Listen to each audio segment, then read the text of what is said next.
Okay, good afternoon or morning whenever you're watching this presentation.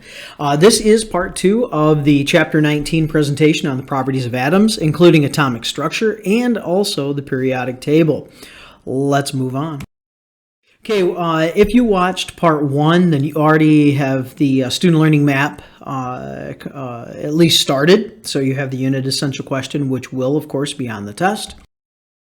And you would have seen the very last slide would have been this, which is just kind of the connection point between part 1 and part 2. Of course, this is about section 2, and this is about atomic masses. The question here, how is atomic mass, really mass number is what we're going to use as far as the term.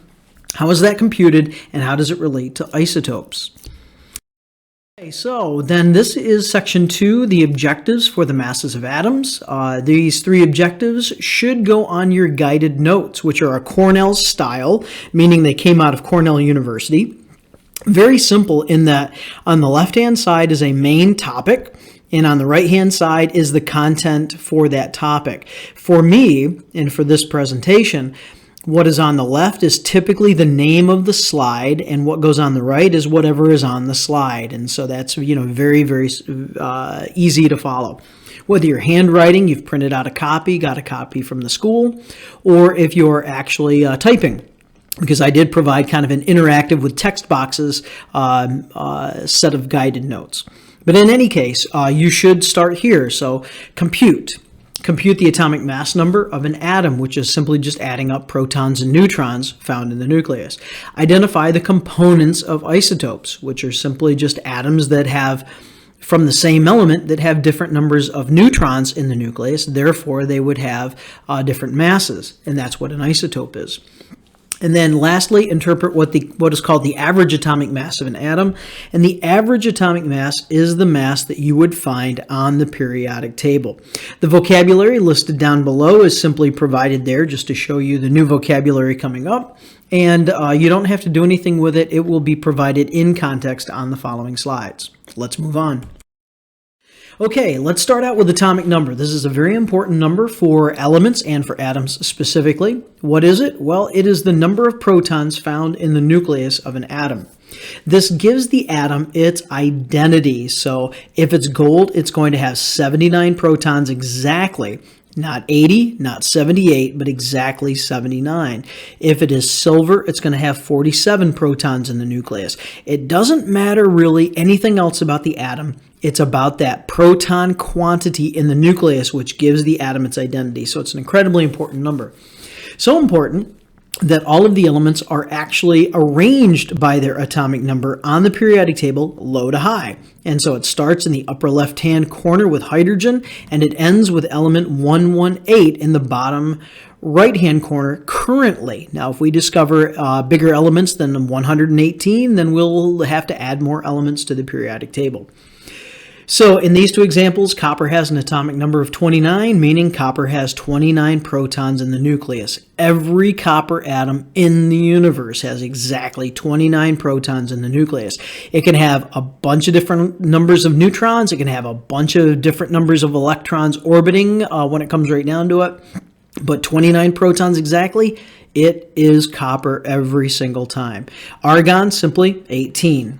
Okay, moving on. Okay, atomic mass. Well, it turns out that if we want to know the mass of an atom, we have to look into the nucleus because the nucleus contains all of the mass of an atom. We disregard electrons. They are so small that their mass is just, you can forget about it. You can ignore the mass of an electron. Now, a proton has this very, very small mass, times 10 to the negative 26. If you wrote that all out, and I wouldn't bother to do this myself, but if you wrote it all out, that's what that number is. It's an incredibly small number. Neutrons, about the same. They're just slightly heavier. Rather than worry about this gram number, which is just very hard to work with unless you're a scientist or a mathematician, we simply have resolved this down to what are called atomic mass units. So we say that the mass of a proton is 1 atomic mass unit. Rather than worrying about this, we just say a proton has a mass of 1 atomic mass unit, or AMU. A neutron has a mass of 1 AMU. Very easy to work with. If we have to, we could convert back to grams using this value up here, but most of the time we don't, especially at our level in this type of science class. Okay, so AMUs, atomic mass units. A proton has the mass of 1 AMU. A neutron has the mass of 1 AMU. An electron has a mass of 0 AMUs because it's too small. So if we have these various types of elements like oxygen-16, so oxygen 16, the 16 here indicates this is the oxygen that has a mass of 16 atomic mass units, AMUs. There is a different type of oxygen called oxygen 18, and oxygen 18 is simply a little heavier, and so that has a mass of 18 AMUs. The reason for the difference is that this oxygen 18 has 2 extra neutrons that oxygen 16 does not have. These are called isotopes of each other. For carbon, there are actually 3 types of carbon. Now, to you and me, these would all appear identical. There is no difference chemically or physically if we were looking at a chunk of carbon. But what we would know is there are 3 kinds: carbon-12, carbon-13, and carbon-14. These are isotopes of each other. While they all have 6 protons in the nucleus, because that's what it means to be carbon, the mass is different because the neutrons differ. So a mass of 12 or 13 or 14 AMUs is how that works. Same thing with uranium down here for an additional example: uranium-235 and uranium-238. Okay, mass number. How do we figure mass number? Well, mass number is simply just adding up the particles in the nucleus. Well, what are in the nucleus? Protons and neutrons. So we simply add those 2 numbers up once we determine them. And then we have the mass numbers. So, 6 plus 7 would be 13. 6 protons, 7 neutrons, mass number of 13. That would be carbon-13 from that previous example. Now, if you then had mass number and protons, you could subtract the 2. Notice what I've done here, just taken this and rearranged it, subtract the 2 to find neutrons, if neutrons were missing. What if you knew neutrons and mass number and wanted to know the protons? Well, again, subtraction, there's your protons. Okay, let's look at this chart here. So looking at those examples again, we have oxygen 16 and oxygen 18. Let's break this down and look at how many protons and neutrons they have based on this mass number of 16 AMU and 18 AMU.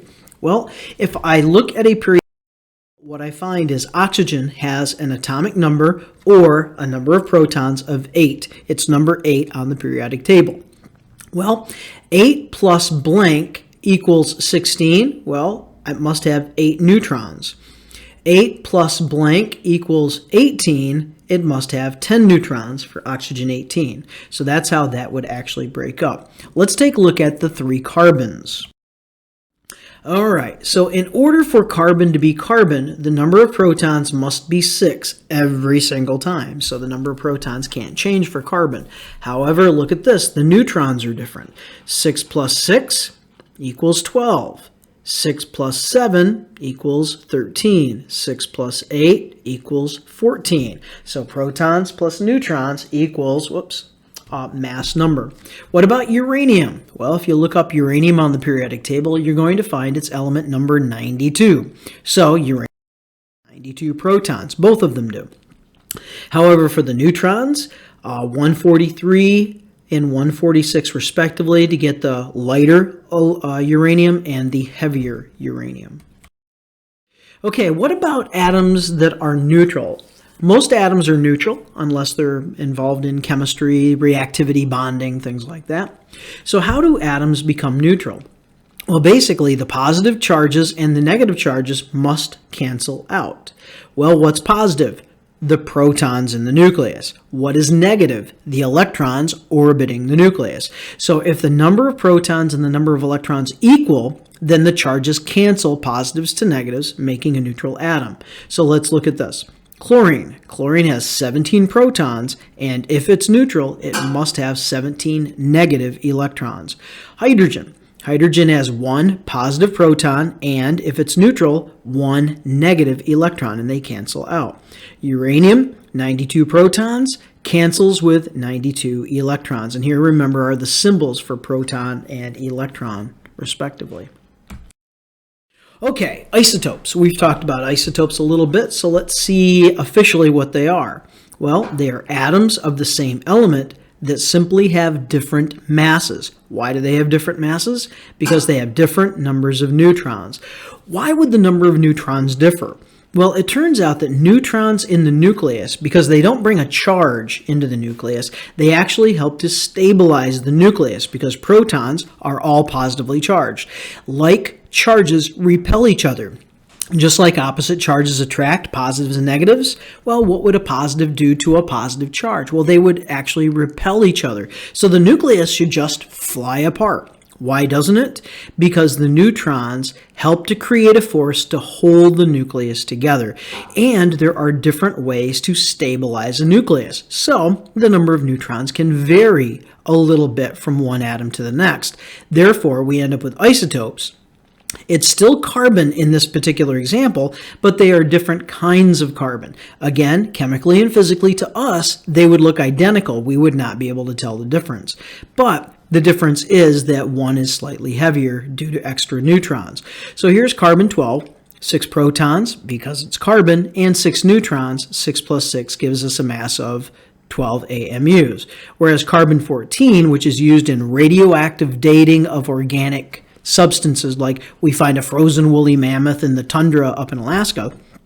How long has it been dead for? Well, we can do radioactive dating on it, and we measure the amount of carbon-14 left in whatever the remains are, and that can say, oh, that woolly mammoth died 14,000 years ago or 22,000 years ago. And so carbon-14 is useful for that. But in this case, carbon-14 has 6 protons, 8 neutrons to give us a mass of 14. Okay, so let's compare sulfur and sulfur 31 and sulfur 34. The number of protons, which is the atomic number, would be 16 in both cases. Why? Because they are sulfur, and that's what it means to be sulfur. The electrons. Well, because they're neutral, there's no indication otherwise, so we assume they're neutral, then it must have 16 negative electrons to cancel out the protons. About the neutrons, well, here is where they differ because they are isotopes. 31 minus 16 is 15, so that's how I knew the number of neutrons. For this sulfur, 34, mass of 34 minus 16 will give me a number of neutrons of 18, and then 16 plus 18 equals 34. Which is simply the number of protons in the nucleus, well, 16 because it's sulfur. Of course, was actually given in the name sulfur 31 and sulfur 34. That's the mass. So 31 AMUs, 34 AMUs. How do I know this? Neutrons plus protons. Moving on. Okay, what about average atomic mass? Well, average atomic mass is the mass that is found on the periodic table, and almost always it's a decimal value. If you're adding up protons and neutrons, that's always a whole number because protons, you can't have a partial proton, so it's either 2 protons or it's 3 protons. It's never 2.2 protons, right? So because it's always a whole number added to a whole number, the mass number for a particular atom or isotope is always a whole number. But then you look on the periodic table and all of a sudden you see a bunch of decimals for atomic masses. Why is that?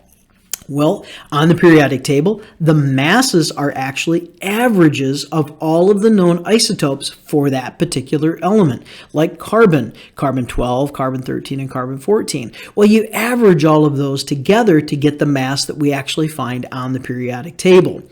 So that's how it works. Now, isotopes do not occur in equal percentages, and so you're not going to find that with carbon, the mass of carbon on the periodic table is like 12.01, which is very close to 12. And so that's carbon-12. But what about carbon-13 and carbon-14? If you do a mathematical average, if you add 12 plus 13 plus 14, and then divide by 3 to get an average like you would do in a math class, it's the mean, if you will, it's the average, right? The average is 13, so why wouldn't we see 13 on the periodic table? Because carbon-12 is like 99.9% of all the carbon in the universe that we can find is carbon-12. There's only a little carbon-13 and a little carbon-14. So therefore, the average needs to represent the fact that most of the carbon out there is carbon-12. This is true with all isotopes. So hydrogen. Hydrogen has two natural isotopes, hydrogen 1 and hydrogen 2. But hydrogen 1 occurs almost exclusively 100% of the time, 99.99%. Hydrogen 2 is only that 0.01%. Therefore, if you look up on a periodic table, the weighted average atomic mass for hydrogen is 1.01, not 2, not 1.5, not anything else, but it's that weighted average. Moving on. Okay, so this tells me we are very close to the end of this presentation. So here's the student learning map again, the unit essential question. Here is the third lesson. So if you're keeping up with your student learning map, you would want to fill this out. 19-3, the periodic table. What type of information can be found on the basic periodic table? So there we go, and this is where we will pick it up with part 3 of 3 parts. So that'll be the last for this particular presentation on Chapter 19, Atomic Structure and the Periodic Table. Thank you. Oh, and just concluding, I'd forgotten I'd included this slide here. Of course, here is a version of the periodic table. All of these elements down here, if you stuck with me and didn't shut it off, all of these elements actually have official names now. These were all temporary, and this is a very old image from a periodic table. So these were all just temporary letters used for the elements. But these all now have names, and I did include a periodic table in the Google Classroom, which has the updates. So there you have it.